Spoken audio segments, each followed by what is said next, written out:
All hail, King of the Losers! We are going to learn some city skylines today. So I'm going to show you guys how to make good looking suburban neighborhoods in city skylines.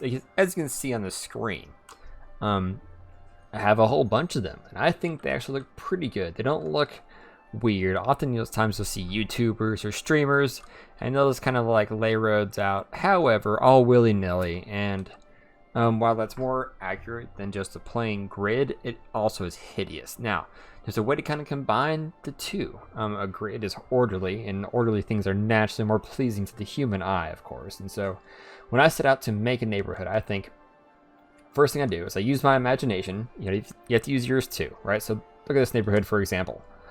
I pick a section, an imaginary section of how big I want it to be.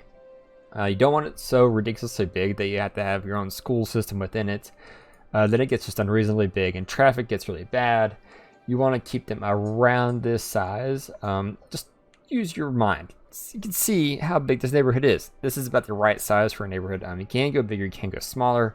I find this to be really great. I have one school in the middle, which serves the whole thing perfectly fine. And that is about the right size. So usually I pick the 2-lane road with grass. While it's not tree lined, it is also a bit cheaper, and about 20% cheaper actually, and that works pretty great. And so basically I almost mimic a grid. You can kind of see a bit of a grid in here in terms of you have one road going this way, and then almost perpendicular to it you have 3 roads going this way, and then you have a couple curves. It's a matter of, here, let me just show you. All right, so I'm imagining, here we go, use my imagination. This triangle right here, kind of a triangle, is going to be my neighborhood. So I want to have first off, get rid of the grid completely. Freeform is how you should do this. All right, so a little bit of a curve. A little bit of curve is just fine. It's exactly what you want. So then I think, okay, that is pretty much the left boundary of this neighborhood that I want to build. You do want to make space between the neighborhood and surrounding neighborhoods and/or surrounding streets. This allows room for trees, or if you want to put some parks in, it keeps you from encroaching on other spaces and buildings and everything else. So anyways, so I think, okay, street 1 done. Simple, right? So we want to start this street a little bit further away. See how there's a bit of a gap between the road and the zoning blocks and the other zone blocks. That's great. That means you get the full-size houses, which the full-size houses look better than the 3 block deep or 2 block deep houses. And that's making a neighborhood specifically dedicated to that, but that's not what I'm talking about today. So now I think, okay, I have 2 roads done. All right, I could go like this. I could make arches in between and have them a radii, I guess. Have a radius like this, another one 2 spaces out, another one 2 spaces out, and then you could have a neighborhood that looked pretty good. But I think I want to go with a more grid-like approach, but yet not actually be a grid. Actually, this side might be better. All right, see how there's a bit of a gap?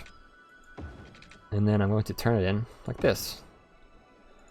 And then we'll pull one over here, and we'll pull one over here. That's pretty much all there is to it. Now, when you get really big suburban areas, I highly recommend just striking a road in the middle of it and then slowly staking out one neighborhood after another. Like this one right here. I just have 2 streets going into it, fill in the middle with pretty parallel kind of curves going through it. Not parallel, but you get what I mean. And then it turns out pretty good. Now I'm going to show on the screen here a picture of real neighborhoods in a real American city, and that's what suburbs actually look like, and these are designed by professionals that know what they're doing. And you can see they look pretty great. They kind of match this style right here. So if anything, I hope you found that kind of helpful. Now, it's another thing to get the neighborhoods actually fill in, but that's a different thing for a different day.